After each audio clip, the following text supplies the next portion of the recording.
My name is Lila. I am 12 years old. I live in a small house at the edge of the town. It is quiet here, too quiet sometimes. My father died when I was 8. Since then, the house has felt empty. Cold walls. Empty rooms. Even my dog, Max, seemed sad. After my father passed, my mother's sister came to live with us. She said she wanted to help. But I did not like her. She was always frowning. Always watching.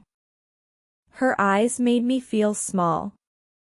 She never smiled. I missed my mother so much. I was lonely most days. School was hard. People whispered about my mother's death. I had no friends to talk to. I tried to hide my sadness, but it followed me everywhere. Then one day, something changed. My father's sister, my stepmother now, brought a young girl to the house.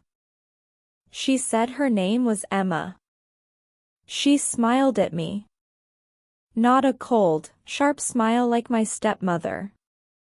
A soft one. She had golden hair and bright eyes. She looked at me like she wanted to be my friend.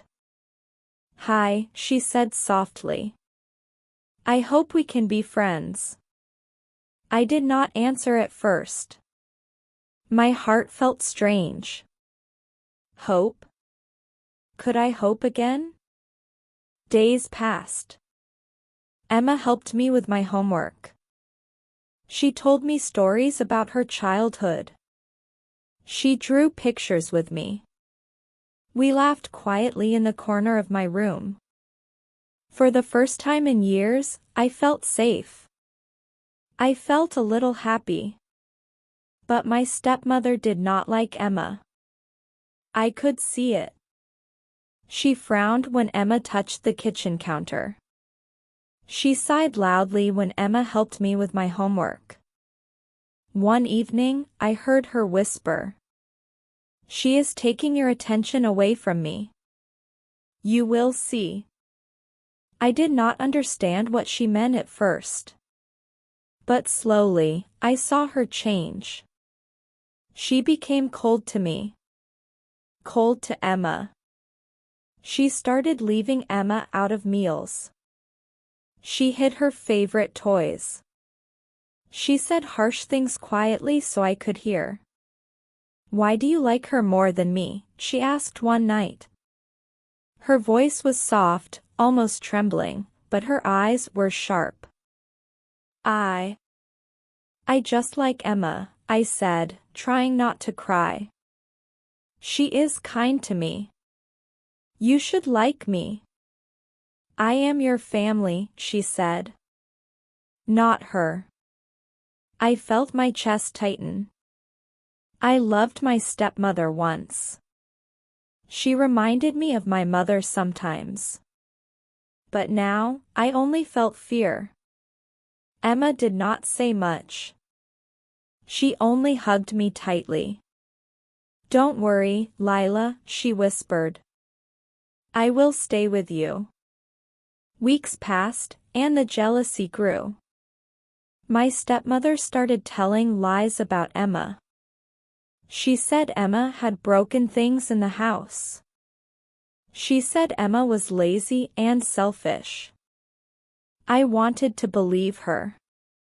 But my heart said otherwise. One night, I heard shouting. My stepmother was yelling at Emma. Her voice was loud and cruel. I ran to the kitchen. Emma was crying. My stepmother's hands were shaking, but her words were sharp, like knives. "You think you can take her away from me," she screamed.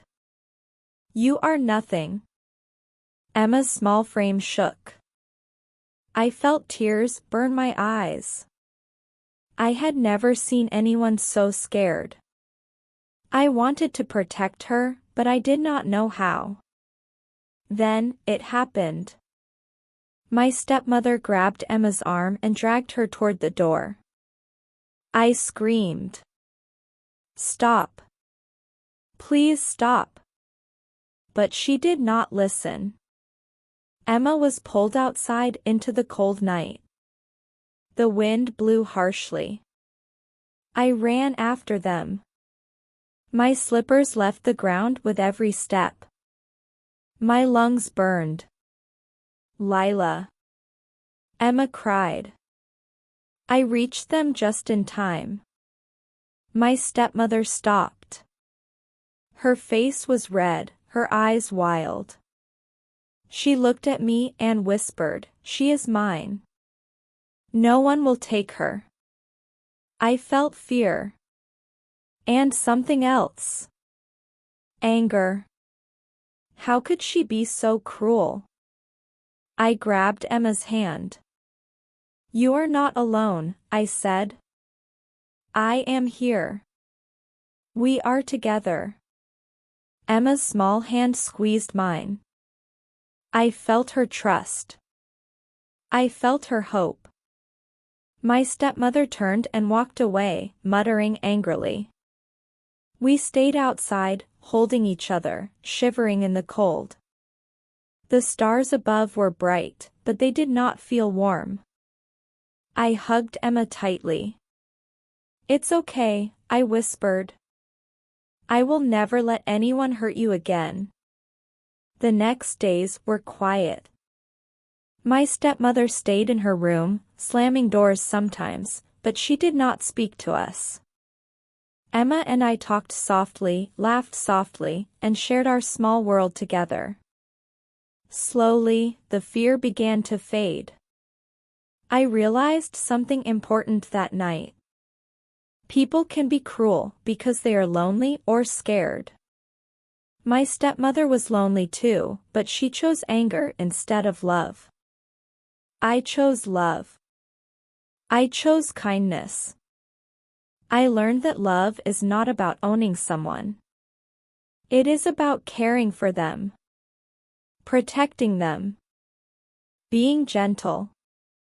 I held Emma's hand every night. I told her stories. We shared our dreams. We built a small world of warmth in our cold, empty house. One evening, I looked at the empty rooms. I felt sadness for my stepmother too. She was alone. She had never learned to love without jealousy. I felt sorry for her. But I did not feel fear anymore. I felt strong. I whispered to the quiet house, "We will be okay. Emma and I. We will find happiness." The wind outside was cold, but inside, my heart was warm. I learned that even in pain, we can find light. Even in loneliness, we can find friendship. Even with someone cruel near us, we can choose kindness. I held Emma close that night. Her small warm hands in mine. We did not need anyone else. We had each other. And that was enough. I closed my eyes. I felt safe. I felt hope. The house was quiet, but my heart was full. Even in a world of jealousy and anger, I learned that love, small and soft, could survive. I was Lila. I was 12. I was no longer afraid. And for the first time in years, I felt at home.